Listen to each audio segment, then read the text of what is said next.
If you own all of Twitter or Facebook or what have you, you don't have to explain yourself. You don't even have to be transparent. You could secretly ban one party's candidate or all of its candidates, all of its nominees, or you could just secretly turn down the reach of their stuff and turn up the reach of something else, and the rest of us might not even find out about it till after the election. Yeah, see the irony there? I mean, that's what many on the right have been saying that Twitter was doing to them. I'm not sure he got that. By the way, I don't know where the music came from. I don't think that was on his show. Not sure. Let's bring in Jesse Jane Duff once again, and hosted the Joe Pags show. It worked out perfectly because his name is Joe Pags. Joe, let me ask you about that. We have seen the left they're not handling this well. I'll give you another example. Joy Reid melting down over Musk takeover, comparing it to the South Africa in the 80s. Here's what she said. The bottom line is, as you said, if they don't want to just be in the club. They are on the, they've been described as being on the outside of the culture, looking in through the glass. But they don't just want to come in. They want to come in and be able to punch people in the face and walk around and laugh about it, and not have anyone be able to stop them. The thing is, the enjoyment they get out of being in this town square is being able to harass people, being able to attack people. Elon Musk, I guess he misses the old South Africa in the 80s. He wants that back. Wow. Joe, I'm not even sure. You take this. Ari Melber and Joy Reid are admitting to all of the world on their little shows that Twitter has been doing this since day one. And they've been doing it to people like me, people like you, people like Jesse, because we don't get in line and in lockstep with everything they agree with. They literally, Ari Melber spelled out exactly what happened in 2020 with that story about Hunter Biden's laptop. The New York Post, Bob, you and I could not send each other direct messages about that story. It was squelched even in the private part of Twitter. They are admitting that what's been going on has been giving them the great advantage, and now we just want an even playing field. I don't even know that Elon Musk is a conservative. I think the guy's a libertarian. He's more down the middle. He just said, we want free speech as protected by the law, and why on God's green earth would any American, Joy Reid, Ari Melber, any of us, anybody watching right now, anybody listening to my show, why would any American not want that? What is it that they're so afraid of? And I think the funniest thing, and I'll finish with this, is that Alyssa Milano and people like her are going to get her. because they think that Getter somehow is going to be the new Twitter that will, again, give them the advantage. But guess what? That's a free speech platform, too. It doesn't make sense, but I'm glad they're admitting what they've been doing for all this time. Yeah. Jesse. Well, hearing Joy Reid make comments like they want to punch you in the face and attack you, I'm sorry, you have a block button, Joy. You don't have to engage with anybody on Twitter. You can block almost anybody. In fact, you should block half the people. I'm not going to sit here and suggest for 2 seconds that it's a civil society going on Twitter. I have been attacked myself.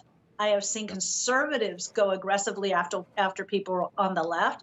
Many of the people who got suspended are now over on Truth Social, basically having their field day, so to speak, of enjoyment now that they're on Truth Social because they've been moved off of Twitter. Twitter was never a playground that had a dynamic about it, of politeness. If you want to go on Twitter and get a message out, it's probably one of the largest and best platforms available to you. And Joy Reid doesn't have to worry about being assaulted or punched in the face.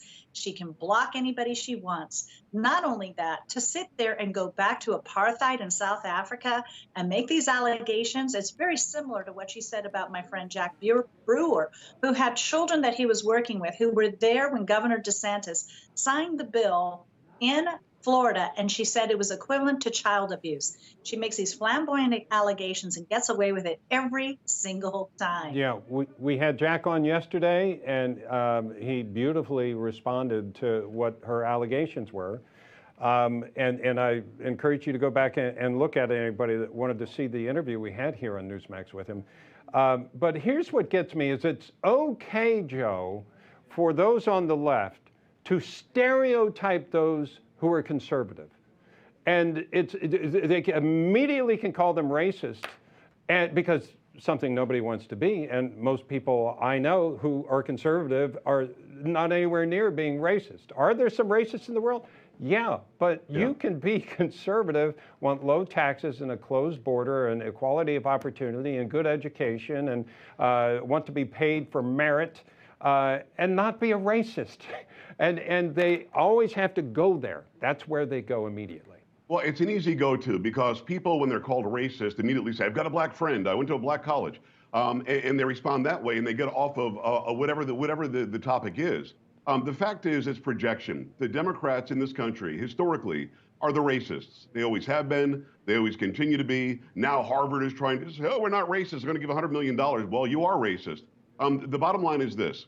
The KKK, segregation, Jim Crow, lynchings, slavery were all mechanisms of the Democrat Party. Period. End of story. Full stop. Nobody can argue anything against that. So to project it on conservatives who literally just want a fair playing field, as you said, we want meritocracy, as you said, we want equal opportunity, not this fake equity thing that we've just come up with. But if you say the word racist, it almost takes me back to that Kennedy trial back in the 80s or 90s, where the younger Kennedy said, how do you respond to the word rape? How do you respond to the word racism? Somebody calls you a racist, you have to change everything that you were talking about and everything that you were working for and focus on dispelling that horrible thing that somebody just called you. That's true. That's why they play the card immediately, because they know it throws you off your game.